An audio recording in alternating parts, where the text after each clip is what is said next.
I'm doing another video on homelessness and working around the homeless, which is primarily experience I've had. Like I said, I worked outdoors in Philadelphia, downtown Philadelphia, for 16 years, and I dealt with over hundreds of homeless people and got to know quite a few of them. In my other video I did, I talked about a couple of the Center City Sam, who was pretty infamous down there, and there was Bill or Bob, who claimed he used to have dinner with Hitler and Mussolini in the 30s. But there were many other homeless characters, and I'm not trying to, amuse you with these stories, but these are people with whom I had to deal with when I was working down there. I was often a manager, and our job as managers was to keep business flowing and protect the cars and to were parked there, and that often meant dealing with these people, which wasn't anything I wanted to do. I mean, I had first week I worked there, I had the guy who shit all over the bathroom, and that gives you a kind of let's call it a negative view, if you will, of the homeless and how you deal with them. But there are other people who were notable to the people I worked with. The sort of the all-star Skid Rowian class. This is mostly in the 70s, these stories. There was Lunger Man, one of my favorites. Lunger Man probably had TB. I don't know for sure. But he could bring up a mouthful of loogie that was incredible. I mean, you'd see them, they were technicolor. There was yellow, there was green, there was brown, frequently streaked with red. So, he was coughing up blood. And, he didn't sound good. But what he liked to do, we had one corner of our lot had been turned into a Dunkin' Donuts, and we parked 3 cars along the wall there because it was a lane you really couldn't use because it was unsafe, because that's where the man belt was for the guys to go up and down into the elevator, and they'd come out and get run over if you were using a lane. So we'd park cars there, keep them stationary so you could come out of that little room without getting hit by a car. And we'd usually have the cars, we take the keys out, so they're too easy to steal there, and we'd leave them, along the line. And, depending on the season, we usually didn't play around with windows. If the windows are up, they stayed up, and windows are down, they stayed down. But what Lunger Man liked to do was to come around. If nobody was watching, he'd bring up one of his giant lungers, and he'd deposit it in the car on the driver's seat. Now, if you were lucky and you spotted that, then you'd have to go over and clean up the car, which was disgusting because this thing was huge, and it would be with blood and all this stuff in it. I mean, it was like you want to puke. I mean, some guys would be cleaning it up, they'd get to dry heaves. If you were unlucky, you'd go to pull that car out and you'd sit in it. Because of Lunger Man, for years I carried an extra pair of pants in my car just in case, because he got me once. I sat in one of his lungers, and then I had to clean it up on top of that for the customer who wanted to leave quickly. And, it was quite disgusting. So I was no fan of this guy. I mean, I didn't like him around. I had a assistant manager at one point. His name was Carl. Nickname was Smokey. He was a former boxer.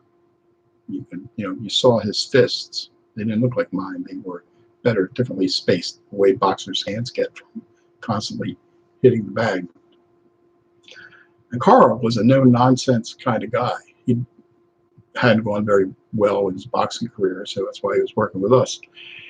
But one night, Lunger Man got him. He hopped in the car and he sat right in it.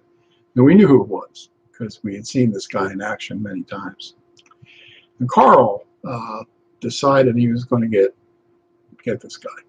Now, I saw Carl a couple of days later. He put the car on the corner. It was an Eldorado convertible, which was like bait. Not only the windows were down, there was no top. And he put it there, and then he went and he kept an eye on it. And when he wasn't working or running around, he'd be behind a big pole that supported part of the lot where he could sort of hide. And I had a suspicion he was trying to set up Lumberman to get him. And I thought about, what should I do here? Should I talk to him or be a manager? And probably, maybe you could argue I should have, but I didn't. I thought, let me see how this plays out. Because this guy had gotten me, he got other people, and we were all sick and tired. And there was nothing you'd do. I'll talk about this later in this video. You couldn't call the police. They wouldn't do damn thing. They didn't deal with vagrants. And they didn't want to put these guys in their cars. A guy with TB in your car, and then the police would end up having, if they take him to the hospital and he gets TB, then they're gonna get they get the test. Their kids, it's just too much of a mess. And they might shoo them away. That's about all. Generally, they wouldn't touch them because they didn't even like touching these guys because they were so filthy and lice-ridden. So the police would maybe give them a foot, but you didn't want to touch them with your hands. And if they did, they'd be in the bathroom with soap, washing their hands off. You never knew what these guys were up to. Sure enough, around comes Lungerman. And he's looking around. I was on the other side. I could sort of see him where he probably couldn't see me. And I see him looking, and then he starts his routine. And he just brings it up. And I'd seen him do it before. His mouth is full. Then he starts moving toward the car. And at that point, Carl darts out, runs over to him, and starts giving him shit. And I thought, oh my God, here it goes. Lungerman's going to spit on Carl. And that's going to be it. Carl's going to kill him. I mean, Carl may not have been a very successful boxer, but I would not want this guy to hit me. I mean, he was still in shape, and I'm sure he hit hard. Fortunately, Lungerman wasn't stupid enough to bring up his phlegm ball on Carl. He spit it out on the ground. But then, unfortunately, Lungerman was many of the white homeless were racist, and he said, "You effing N-word" to Carl. And I thought, okay, I got to step in here. So I started making my way toward this, but before I could take a step, Carl had leaned over to the right, and he brought his fist up full force into the guy's stomach, solar plexus, lifted the guy off the ground. I mean, the guy went up in the air and backwards and just fell back. Totally knocked the air out of him. And then Carl, kicked him and shoved him out into the street, with his foot. The guy never did that again. I mean, we had been having problems with him for at least 6 months. But after Carl hit him, and he told him, if I ever see you here again, I'm going to kill you. I don't know if Carl would have. I hope he was exaggerating. But the guy never came back. And he never bothered us again. I'd see him around town, but he would avoid our lot. And the lesson I drew there was that was the only way we could deal with these guys, because the police weren't going to handle it. And you couldn't reason with them because they were unreasonable by definition. They're psychotic. They're suffering from God knows what mental disorder. And you learn this over and over again. There was another woman, unfortunate woman, people knew around town, Duck Lady. And Duck Lady was called Duck Lady because she periodically would break into a quacking sound. And she'd just do this over and over again. And I always felt sorry for her, especially after I was in, I think it was Roy Rogers at that point, fast food restaurant up on Chestnut Street. And I was in a booth having my lunch. And she sat in a booth next to me. And she used to beg for money. So she always had money. I used to give her money because I felt so bad for her. She was really pathetic. And she started to eat. And I realized the quacking wasn't something she did to get money, because she would shove the food in her mouth real fast. She'd stuff it in, and then she'd quack, quack, quack, quack, and it would all come back out again, most of it.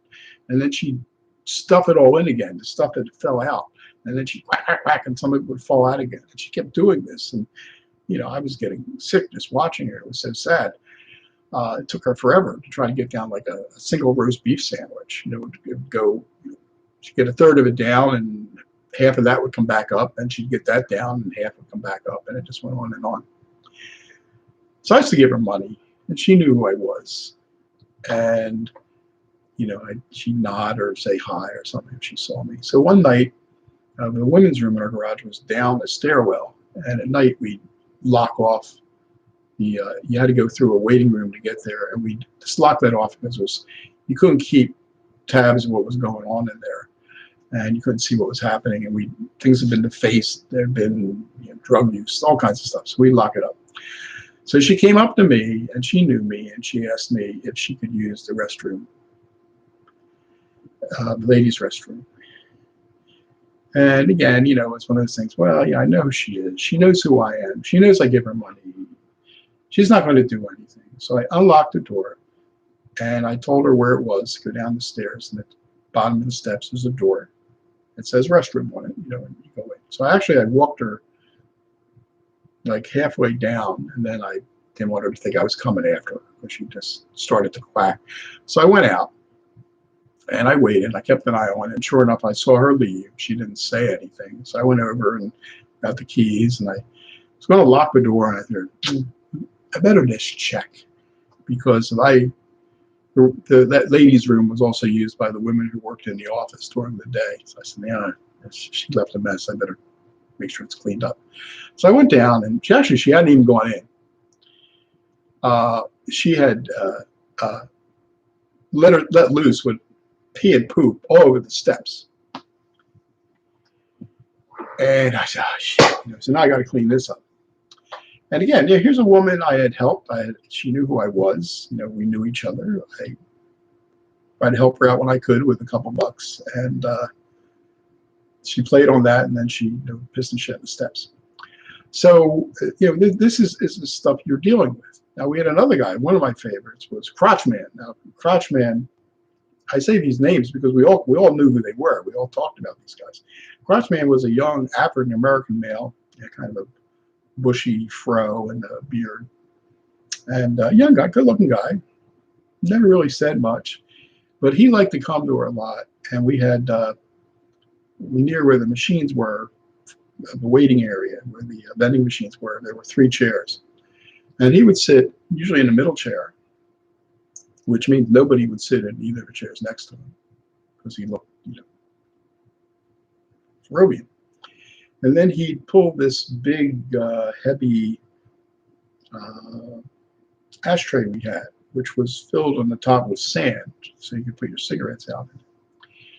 And he would come, and he'd have a little bag with paper trash in it.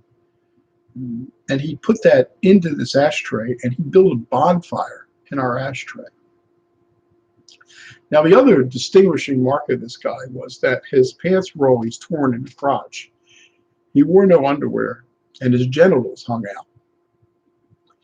So he would sit in this chair, get the bonfire going, and he carried a pair of tweezers. And he would stick his, you know, groin out, and he'd proceed to pluck the lice, or other bugs, out of his pubic hair on his testicles and his crotch, and he'd throw them into the bonfire he had started. And they'd sizzle, and you'd see a little spark. And he'd make a face, and he'd go like that, you know, and then he'd do another one, and he'd throw it in, watch it, and he'd do that. And he would sit there doing this for like an hour.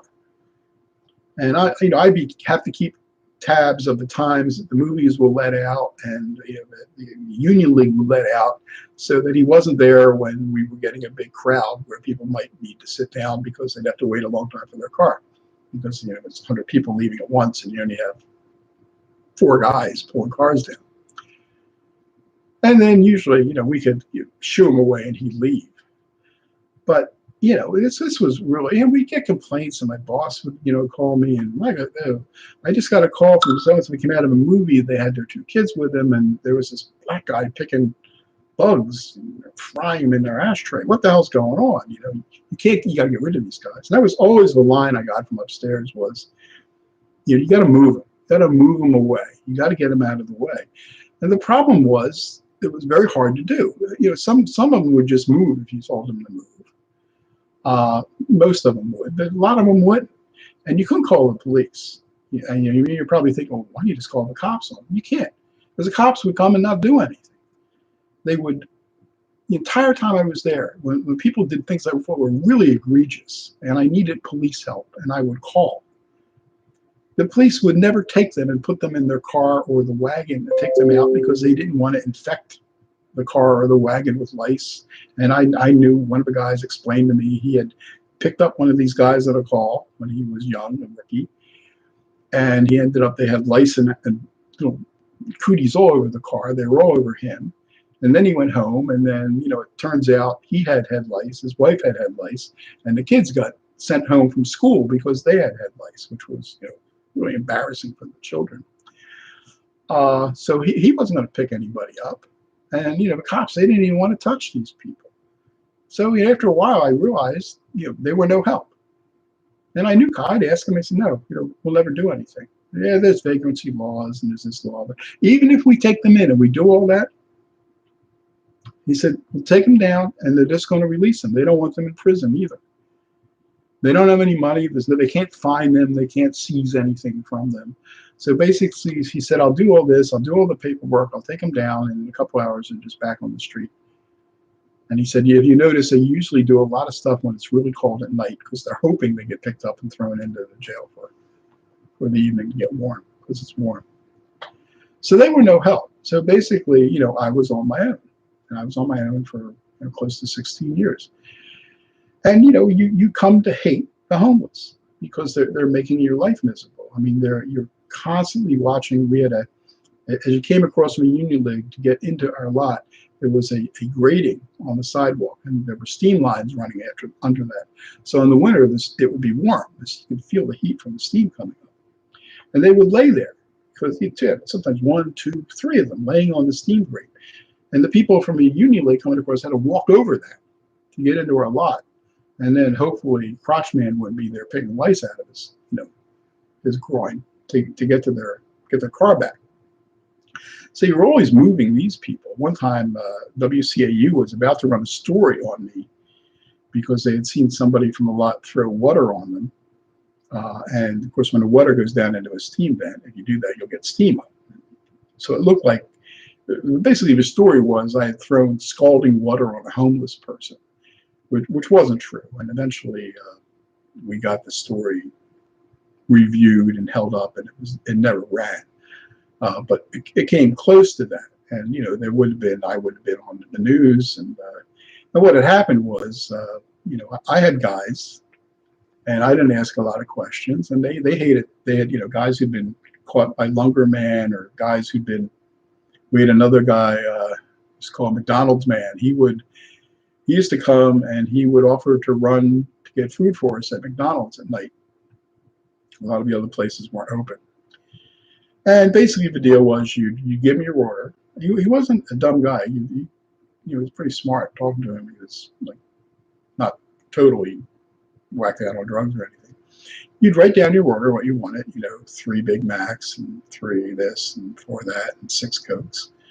And we knew what the prices were at McDonald's, and we'd give him, roughly enough money to cover the cost and enough to get himself some, a couple of big meals or something, because he was homeless and he'd be hungry. And we did that for months. He came around, and McDonald's man, oh, here he is, and you'd give him money, and he'd run to McDonald's for us. He'd always bring the stuff back. He always got the orders right, and he'd make an extra probably around $10 every time you make a run, which and today that would be like $30, $40. Wasn't too bad. And then one night he had a really big order, and I guess it was too tempting, and he took off. We never saw him again. He took all our money.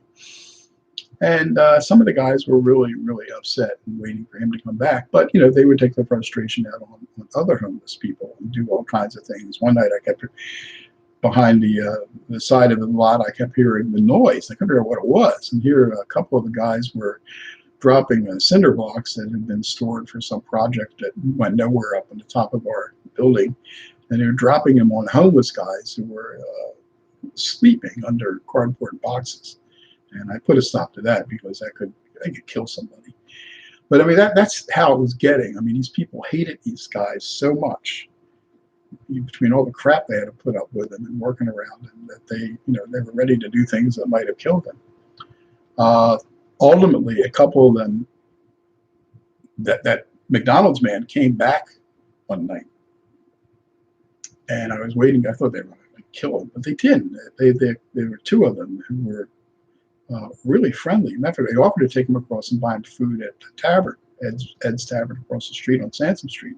They took him over there, and then at 2 o'clock, one of the guys came up and got his car, and he drove up in front of the tavern, and they brought him out. And he was kind of staggering. He really must have got him liquored up. They put him in the car, and they took him away. And last I heard, they told me later, like a lot later, they wouldn't admit it at first, but they had driven him out to Southwest Philly somewhere in the swamps and beat the shit out of him and left him there. So this is, it was a difficult position for me to be in. On the one hand, I don't want people going out and killing people, but they didn't always tell me what they were doing. And in some cases, they would, the guy was sleeping on the subway or the steam vents, and the show was going to let out. And, I knew I just say, Steve, get the guy out of there. So I knew Steve would get him out, and I just, go about my business. So I didn't even want to watch how Steve got the guy out, but I knew he'd get him out. Because we were left to our own devices. On the one hand, you've got the city's not doing anything. The police won't do anything. And if there are any complaints from customers, it all comes down on me. And my managers want to know, why did I do that? Why didn't you move the guy out? Why did you leave the guy there, picking lice out of his crotch when there are kids coming in? Why did you not do this? Why did you not do that? Why did that man have a tubercular loogie on the front seat of his car? And, my responsibility is to prevent that stuff from happening, but, left to my own devices. And, you're one step from, that'd be nice if I could just go out and, beat up these homeless people, but I knew I'd get charged with assault. The young woman who hit Center City Sam with a brick, who had been harassing her. We used to see it. I mean, we saw him harass young women for years. And finally, one woman just had enough, and God bless her, she put the brick in there, and she had warned him several times to leave her alone, and when he didn't, she just hauled off and hit him over the head with it. She got arrested. Now, ultimately, they didn't prosecute her. I don't think she ever went to trial. But still, she got in trouble. She had to get herself a lawyer. It was all this other shit for... you talk about sexual harassment. This guy was terrible. But nobody would do anything. Everybody knew. All the cops knew. We knew. We complained about him. Like I said, my friend was going out with this woman next door, and he was constantly harassing her. She complained to the police. They weren't going to do it. Homeless, and, we're not going to touch him. So, and, he probably never would have done anything to harm her, but who the hell knows? You're a young 18, 19-year-old working in this city. Some of these girls are tiny. And this guy was this big, bulky guy with looked like he had a frontal lobotomy. I think he probably had. And he wasn't, hey, walking like this. And, he's following you day in and day out when you come out of work. He's smart enough to know where you work and what time you get done. And he's out there waiting for you. I would be uncomfortable. I wouldn't want to have to put up with that.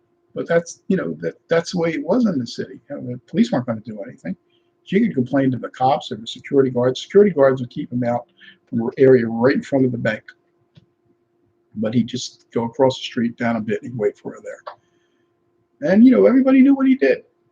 And nobody was going to stop it because he's homeless. Nobody wants to deal with it. And that's the problem. The police don't want to deal with them. The city doesn't want to deal with them. The state doesn't want to put them in homes because they're just going to get sued right and left by one group or another who says these people are being mistreated. It's impossible not to mistreat them. Like I said, you try to treat them well, and what do? They shit in the bathroom or pee on the steps or, put a lunger in your car or, there's not much you can do. And it's extremely frustrating. And I feel sorry when I read these stories about people in Los Angeles and other cities where, the homeless are camped out in front, and there's every day they have to go out and spray off the piss and the shit and sweep up the needles. And there's a tent down the street. Everything smells and it's dirty. I mean, it's just disgusting. I remember one time I was walking past a church up near Rittenhouse Square. I forget which church it was, and they were about to hold, I guess it was a rehearsal for a wedding. I think it was a Saturday afternoon. And I got there and I saw the church, and all these people were like stacked up by the steps. And so why are they standing out there? It was hot, get inside. And as I got closer, I realized why. It was a homeless guy, drunk, passed out. He was laying with his back to the door, so you'd have to move him to open the door.